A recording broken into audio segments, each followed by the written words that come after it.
നമസ്കാരം. കിഴക്കിൻ്റെ മറ്റൊരു വീഡിയോയിലേക്ക് എല്ലാവർക്കും സ്വാഗതം. ഇസ്രായേലിൽ ജോലി ചെയ്യുന്ന എല്ലാ ഫോറിൻ വർക്കേഴ്സിനും എയർപോർട്ട് മണിക്ക് അല്ലെങ്കിൽ പെൻഷനുള്ള എലിജിബിലിറ്റി ഉള്ള ആളുകളാണ്.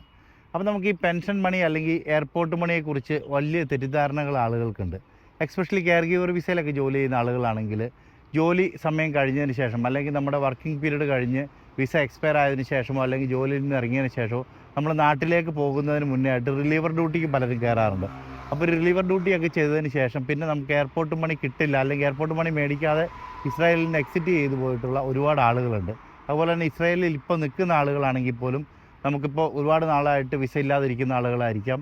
നമുക്ക് 6 മാസത്തിന് ശേഷം വിസ എന്നാണോ എൻ്റെ ആയത് അല്ലെങ്കിൽ ജോബ് എന്നാണോ എൻ്റെ ആയത് അതിനുശേഷം 6 മാസം വരെ എയർപോർട്ട് മണി കട്ടാവില്ല, അല്ലെങ്കിൽ എയർപോർട്ട് മണിയിൽ നിന്ന് നമ്മുടെ എത്രയാണോ പെൻഷൻ എമൗണ്ട് അതിനകത്ത് ഡിഡക്ഷൻ ഉണ്ടാകില്ല. അത് നമുക്കറിയാവുന്നതാണ്. അതിനുശേഷമാണ് ഡിഡക്ഷൻ സ്റ്റാർട്ട് ചെയ്യുന്നത്. ഡിഡക്ഷൻ റേഷ്യോ ഒക്കെ നമ്മൾ വിശദീകരിച്ച് വേറൊരു വീഡിയോ നേരത്തെ ചെയ്തിട്ടുള്ളതാണ്. ആ വീഡിയോയുടെ ലിങ്ക് നമ്മൾ ഡിസ്ക്രിപ്ഷൻ ബോക്സിൽ ഇട്ടേക്കാം. നിങ്ങൾക്ക് ആർക്കെങ്കിലും സംശയം ഉണ്ടെങ്കിൽ അത് കയറി കാണാവുന്നതാണ്. അതുപോലെ തന്നെ ഈ ഒരു എയർപോർട്ട് മണി ഇസ്രായേലിൽ നിൽക്കുന്ന കാലയളവിൽ തന്നെ ചിലരൊക്കെ റിലീവർ ഡ്യൂട്ടിയൊക്കെ ചെയ്തതിന് ശേഷം ചിലപ്പം നമ്മൾ ഏജൻസിയുമായിട്ട് ബന്ധമൊന്നും ഉണ്ടാവില്ല, ചിലപ്പോൾ ഈ കാൽക്കുലേഷനൊന്നും നമ്മൾ ചെയ്തിട്ടുണ്ടാവില്ല. അങ്ങനെയുള്ള സാഹചര്യങ്ങളുണ്ടാവും. അങ്ങനെയൊക്കെ വരുന്ന സമയത്ത് എയർപോർട്ട് മണി നമുക്ക് ആസ് പെർ ദ പ്രോപ്പർ വേയിൽ നമ്മൾ എയർപോർട്ട് മണി റിലീസ് ചെയ്യാനായിട്ട് നമ്മുടെ ഏജൻസിയുമായിട്ട് നമുക്ക് ബന്ധപ്പെടാവുന്നതാണ്. ഏജൻസി പറഞ്ഞു കഴിഞ്ഞാൽ ഒരു കാൽക്കുലേഷൻ ചെയ്തു തരും. അതുപോലെ തന്നെ എയർപോർട്ട് മണി റിലീസിങ് പേപ്പറും നമുക്ക് റിലീസിങ് ഓർഡറും നമുക്ക് മേടിച്ച് നൽകുന്നതാണ്.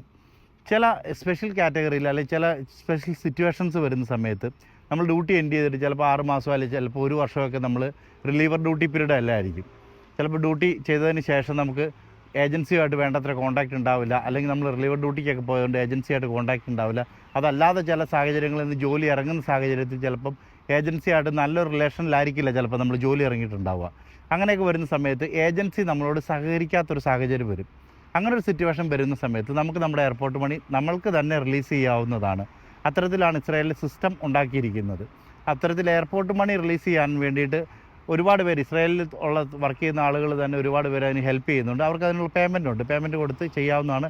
ഇപ്പോൾ നിങ്ങൾക്ക് ആർക്കെങ്കിലും ചെയ്യണമെങ്കിൽ നമ്മളുമായിട്ട് ബന്ധപ്പെടാവുന്നതാണ്. അല്ലെങ്കിൽ പല ആളുകളും എയർ ടിക്കറ്റ് എടുത്ത് കൊടുക്കുന്ന ആളുകളൊക്കെ പല ആളുകളും റിലീസ് ചെയ്ത് കൊടുക്കുന്ന ആളുകളുണ്ട്. അവരുമായിട്ട് ബന്ധപ്പെടാം. ഇനി അങ്ങനെ എന്തെങ്കിലും ബുദ്ധിമുട്ടുണ്ടെങ്കിൽ നമ്മളുമായിട്ട് ബന്ധപ്പെടാവുന്നതാണ്. അതുപോലെ തന്നെ ഇസ്രായേലിൽ ജോലി അവസാനിപ്പിച്ച് എക്സിറ്റ് ചെയ്ത് നാട്ടിൽ പോയ ആളുകളുണ്ട്. ചിലപ്പോൾ 1-2 വർഷമൊക്കെ ആയിട്ടുണ്ടാകും എക്സിറ്റ് ചെയ്ത് പോയ സമയത്ത്.